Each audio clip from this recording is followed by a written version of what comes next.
everybody, and welcome to Jamie Reviews. My name is Megan, and of course, this is my co-host, Jameson Michael, here today to talk about the Kinvara 12s. Is that good? That was pretty good. Okay, that was good.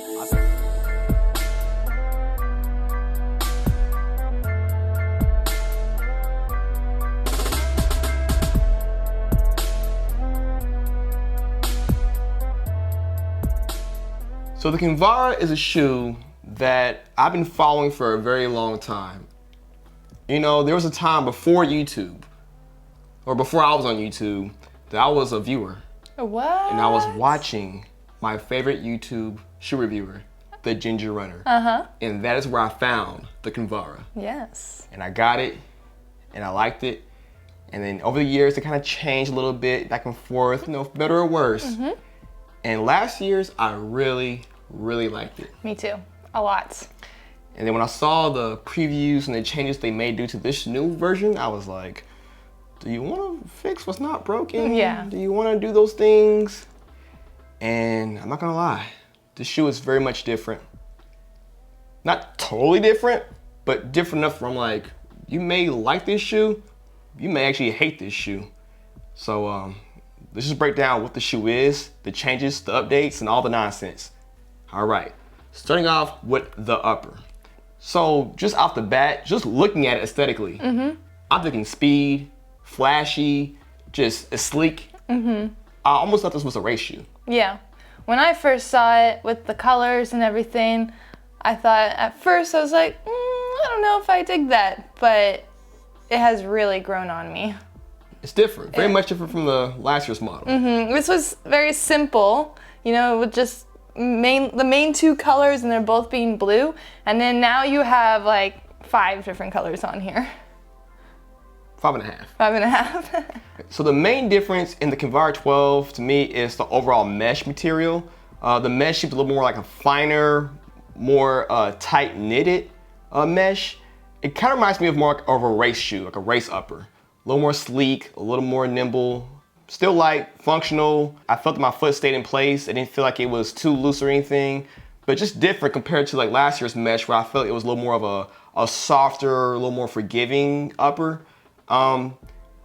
They both kind of work, but I would say that's probably the difference. My overall thoughts on these shoes are just, this feels more like a race upper. This felt more like a traditional upper of just a daily trainer.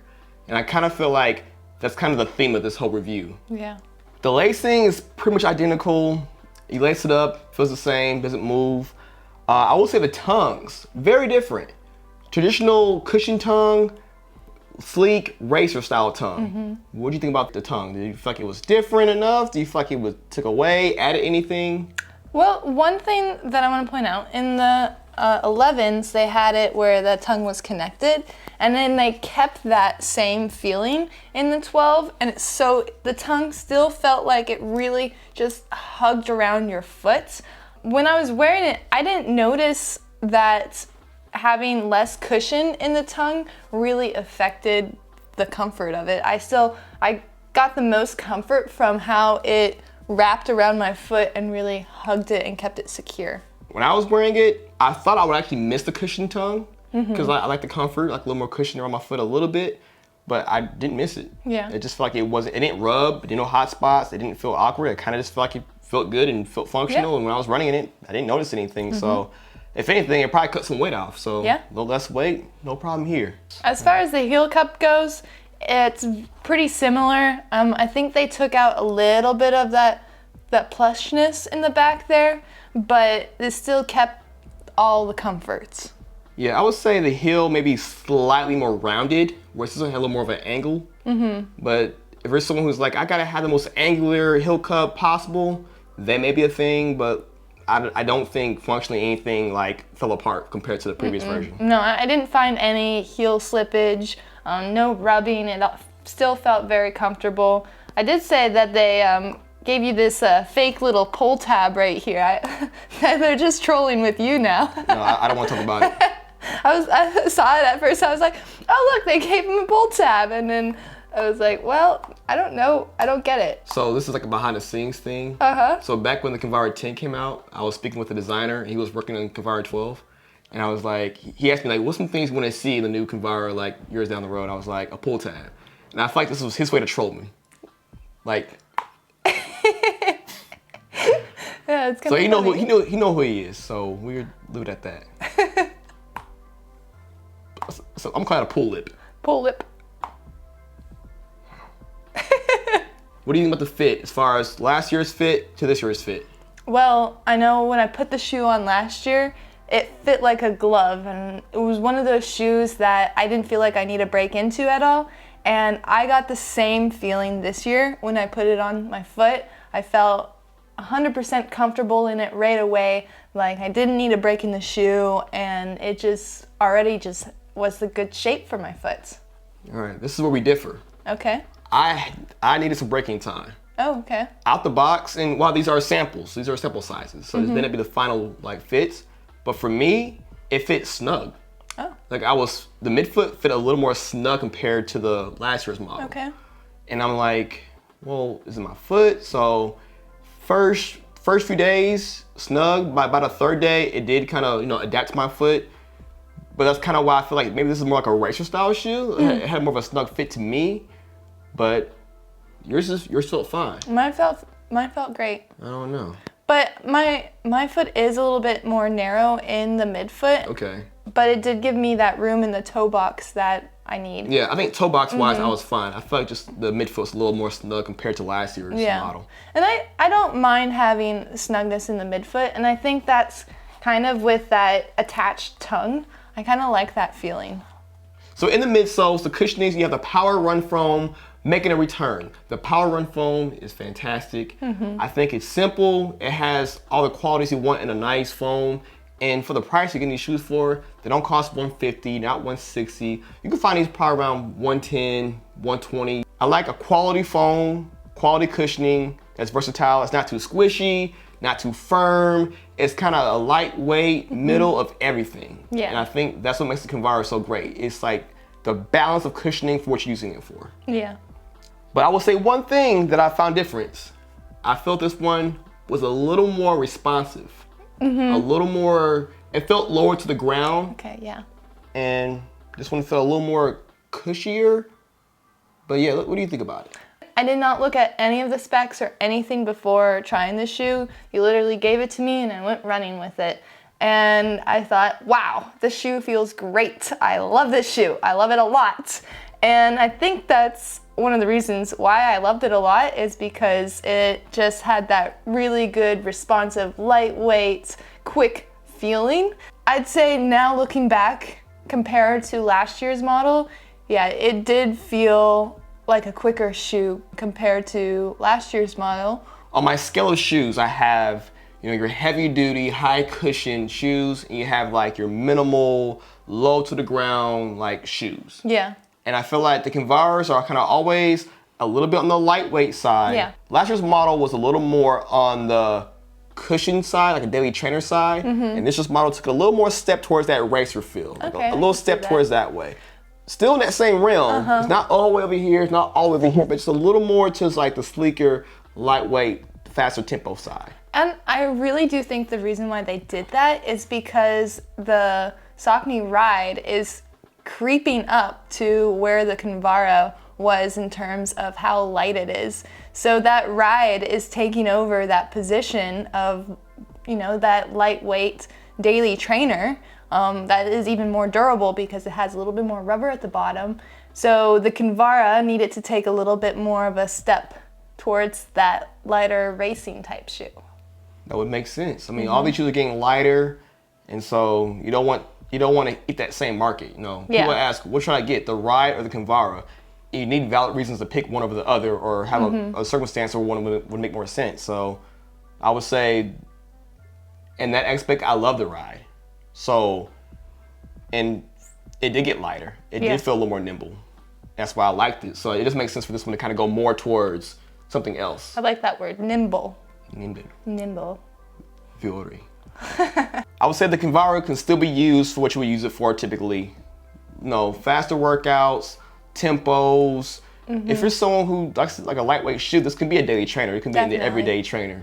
How about you? What would you use this shoe for? How do you think it fit into your workout regimen? This is gonna be my daily trainer. I went for, a 13-mile run in it on concrete the other day, and then I'd done a tempo workout, a fartlek already in it.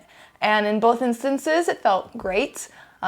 With lightweight shoes, some people may find that the lighter shoe you go, the harder it is to do long runs because your foot will get sore. But I did not find that in these. I found that the cushioning, though it was light, it took the pounding very well. You're much more of an athlete than I am. Whatever. Which is fair. I still think, like, I went on a 7-mile run and, it was continuous chilling. It felt good at slower paces, and then periodically I would kind of speed up, kind of see how it felt going fast.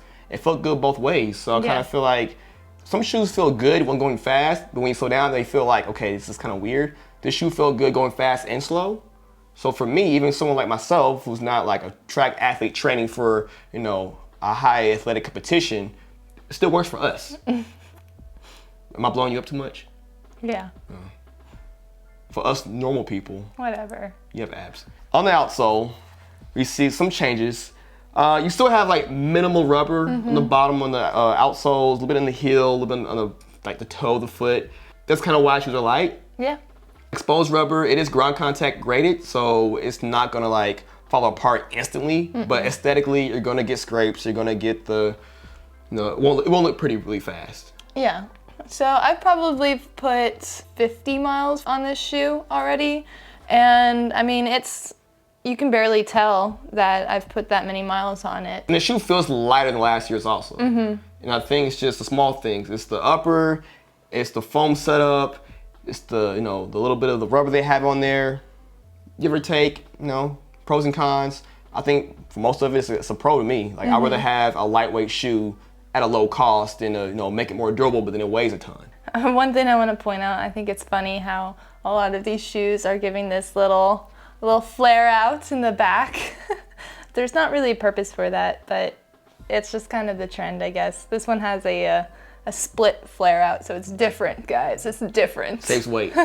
You think so? They're designing these shoes 2 years in advance.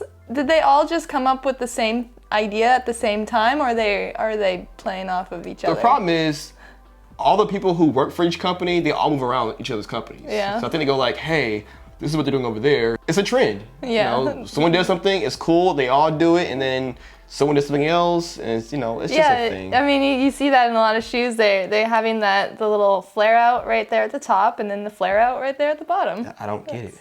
It's kind of funny. Can I hold my shoe? This whole review, you've been holding my shoe. I like it though. I like the green. It feels weird to hold your shoe the entire time. Oh, mine is lighter than yours. Why is yours so heavy? Because it's a man's shoe. There you go, big feet. Look at that. All right, so let's grade the shoe. Overall thoughts, pros, cons. Is it Megan approved? Give the people what they want. Megan approved. I love this shoe. I loved it last year and I love it again. It's gonna be one of those shoes that I will not want to put down. I will want to keep wearing, and I will wear it and wear it and wear it over and over again because I really love it. It's a lot of fun. It's a lot of lightweight shoe. It is there for everything that I need. I just need this shoe. That's it. What about me? I mean, I guess I need you to give me the shoe, so. Do you think the new Kinvara 12 is better than the 11? Ooh, that's a tough one because this has been one of my top shoes. I think I like it more. I think I like the 12 more. I think I like that sleekness. Just a little bit more sleek at the top here. It hugs my foot really nice, and I love it when shoes are nice and light. It makes me happy. I think I'm gonna barely edge the old model. Oh yeah? Barely. Barely? Well, you can keep the old model. You can just give me all the new ones. It's a discount. I'm gonna links down below. But I say that only because like I'm not training to go as fast as often as you. So I think I would rather have a little more of like the small plushness of the cushioning, a little more of the wider midfoot there. That's just a preference that I would use. And maybe if I was, gearing up for a race or going up for something faster, I'll probably lean towards more that one. Yeah. I almost feel like this could be a lot of people's race shoe for like a marathon. Oh yeah, definitely. If you have this shoe and you have the Ride, what do you think? Is this now a better shoe? And if you had this shoe and the Ride, or this shoe and the Ride. Understand. This is my show. You don't ask me the hard questions. Okay, well, I can tell you, if I was asked that hard question, I'd say, yes, this is the way they went, and I like the way that they went. Because that Ride takes over that plush, a little bit more plush, lightweight category, and so they needed to have that little step up of a lighter shoe, more racy shoe. Well, fair enough. What do you guys think about the shoes? Kinvara 12 versus 11. I know they come out soon. I think January or February. They keep changing the dates on this, so I don't know. By tomorrow, it'll probably be out next week. Who knows? But those are our thoughts. Yes. Man, 12. 12. 12. Man, I remember seeing the 6s on sale. You're old. I'm old. Just kidding, you're not. I'm old. Wait till you're 47, you'll understand. Oh, okay. Respect your elders. All right, and as always, you can follow Megan at MegWagRuns on the Instagram.com/MegWagRuns. You need to put the whole URL, just hit the link down below. And then you have Jameson Runs right here in the corner. And then shout out to all the Patreons. Every single week, there's always someone new adding to the, the Patreon love and support. So I always appreciate you guys. Thank you. Be sure to subscribe to the channel. Subscribe. We're almost at 70,000. What? 7,000. Oh. That's like a whole stadium of people. And with that said, be sure to stay in school. Do not do drugs. And keep it tight. Woo!